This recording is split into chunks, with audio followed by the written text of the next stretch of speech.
Saya didampingi oleh Direktur Tipikor Baris Polri, Direktur Purwanto, kemudian didampingi oleh Penmas Polri, Jenderal Sudiartono, dan kesempatan pada siang hari ini saya ingin menyampaikan berkaitan dengan penangkapan Bupati Nganjuk berkaitan dengan diduga korupsi jual beli jabatan. Jadi berawal dari laporan yang masuk, yaitu yang masuk di KPK maupun di kepolisian, sehingga dari kepolisian dan KPK itu melakukan koordinasi untuk menindaklanjuti adanya laporan yang ada di pemerintah Kabupaten Nganjuk. Ada beberapa kali ya kita komunikasi berkaitan dengan pengumpulan dan pengumpulan data. Misalnya berkaitan dengan undang-undang di KPK boleh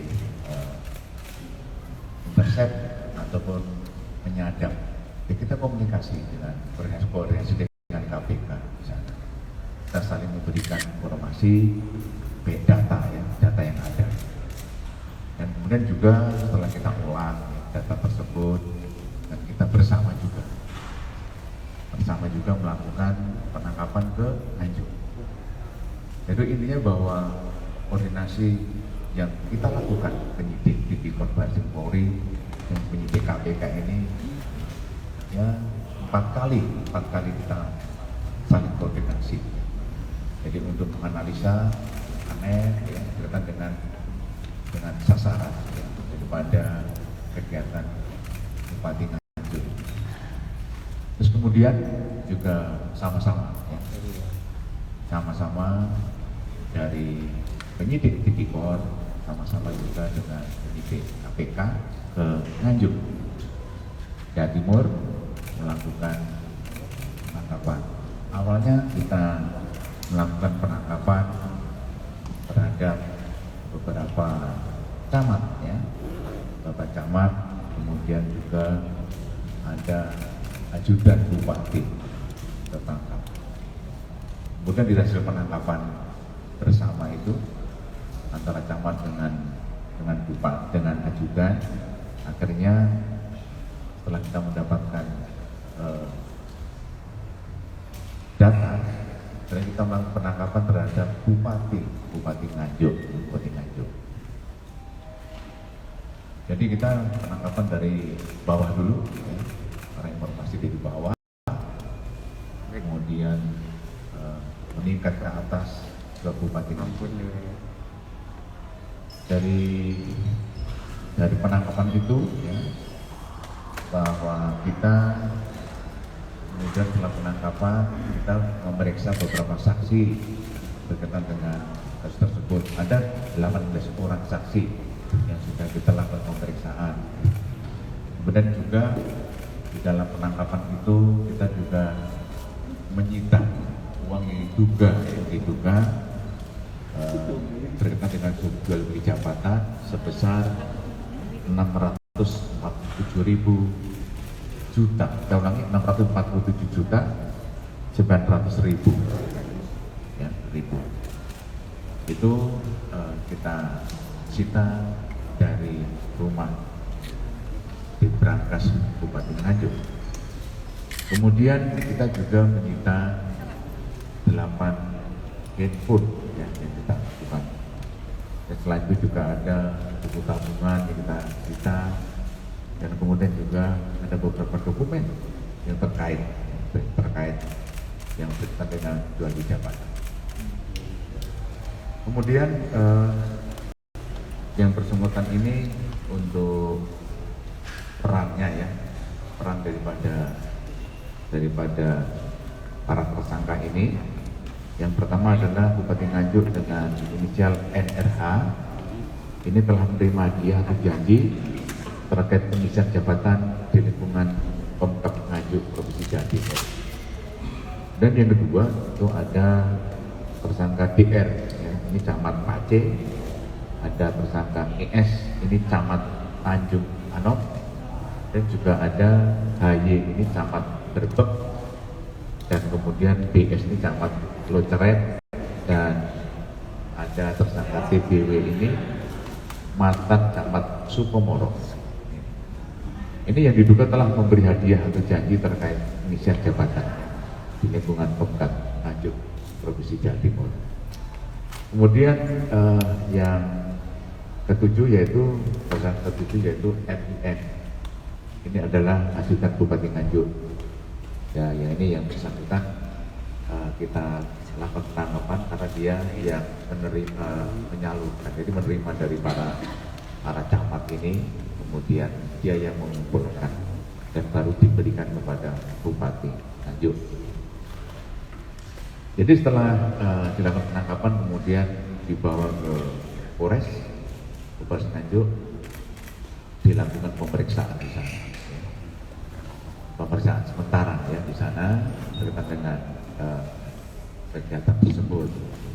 Kemudian setelah kita mendapatkan tadi 18 saksi, kemudian pemeriksaan tersangka, kemudian kita gelarkan, ya.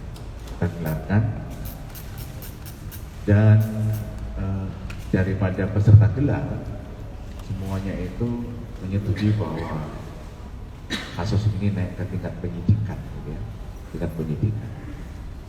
Sehingga dengan dinaikkan ke penyidikan, kemudian yang bersangkutan dibawa ke Jakarta. Kenapa yang bersangkutan itu dinaikkan menggunakan bis? Karena di saat ini sudah memasuki operasi ketupat, sehingga terbatas berkaitan dengan pesawat terbatas, kemudian kereta api terbatas, sehingga kita menggunakan SOP, menggunakan bus yang dikawal oleh kepolisian Polda Jawa Timur dibawa ke Jakarta. Tadi pagi sampai sekitar jam 3 tadi. Sekitar jam 3 pagi nyampe. Setelah penyidik KPK dan penyidik Polri, kita sudah menangkap 7 tersangka ini kemarin di Senin. Kabareskrim ya, Kabareskrim dengan dir titipan Bareskrim ke KPK ya. Di sana bertemu dengan komisioner KPK, ke para direktur ya, kemudian menyamakan koordinasi berkaitan dengan kasus ini. Dan kemarin kita sudah disampaikan di sana koordinasi yang muncul di kasus ini ya, antara KPK dan kepolisian. Dan saya rasa ini adalah suatu sinergitas koordinasi yang baru pertama ya, kita sama-sama KPK dan kepolisian melakukan suatu penangkapan terhadap kepala daerah. Dan kemudian untuk para tersangka ini dikenakan pasal 5 ayat 1, yaitu ini ancamannya maksimal paling lama 5 tahun dan denda paling banyak 250 juta. Ini diberikan kepada para camat ini, dikenakan pasal itu ya, dikenakan undang-undang korupsi nomor 31 tahun 1999 dan bagaimana dirubah nomor 20 tahun 2001. Kemudian sedangkan untuk bupati kita kenakan pasal 5 ayat 2 dan atau pasal 11 dan atau pasal 12B Undang-Undang RI nomor 31 tahun 99 dan tentang perubahan Undang-Undang RI nomor 31 tahun 99 tentang pemberantasan tindak pidana korupsi. Dan kemudian ajudannya itu dikenakan pasal 5 ayat 2 dan atau pasal 11 dan atau pasal 12B. Dan kemudian dari semua tersangka juga dijuntukan ke pasal 55 ayat 1 ke 1 KUHP yang dijuntukan semuanya. Dan kemudian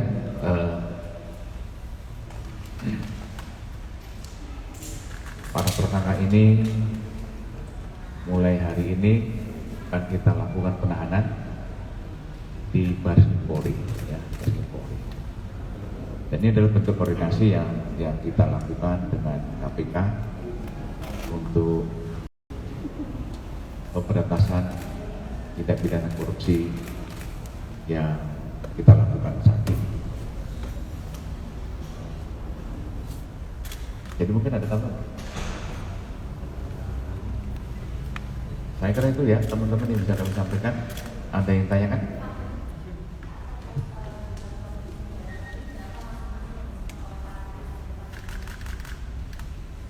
Jadi untuk setorannya bervariasi ya, bervariasi. Karena juga ada dari desa ya, yang dia mengumpulkan dari jadi kepala desa ada yang 2 juta ya, dan juga ada nanti dikumpulkan sama naik ke atas desa ke kecamatan. Juga ada juga yang 15 juta juga ada ya, 50 juta juga ada, jadi bervariasi. Jadi antara 2 juta sampai 50 juta ya, misalnya. Jadi ini sedang kita dalami dari pemeriksaan nanti ke bupati dan ke tersangka yang lain. Ini sudah berapa lama ini berlangsung gitu ya. Ini sedang nanti kita dalami karena malam habis sampai ya, sampai ke Baris-Krim.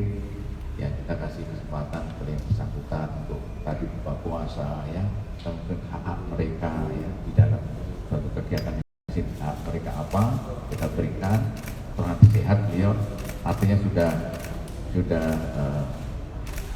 oke, baru kita lanjutkan pemeriksaannya. Nanti kita akan bersama detail seperti apa nanti, berapa jumlah setoran-setorannya, kemudian ada berapa kali, sudah berlangsung berapa lama. Kita masih belum mendapatkan sudah berapa tahun gitu yang bersangkutan itu melakukan jual beli jabatan.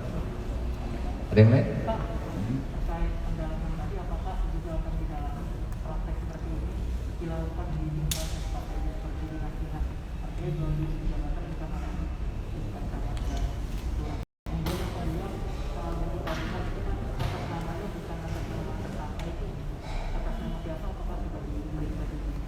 Ya, namanya jual beli jabatan ya mungkin juga dilakukan oleh di tempat lain. Ya tentunya kan dari Direktur Baris-Krim tetap akan melakukan suatu penyelidikan ya, atau nanti akan mencari data yang lengkap gitu, berkaitan dengan hal yang serupa di tempat lain. Dan nanti juga untuk buku tabungan pun juga sedang kita nanti periksa kembali ya. Ada juga buku tabungan atas nama orang lain, ada juga buku tabungan atas nama sendiri ya.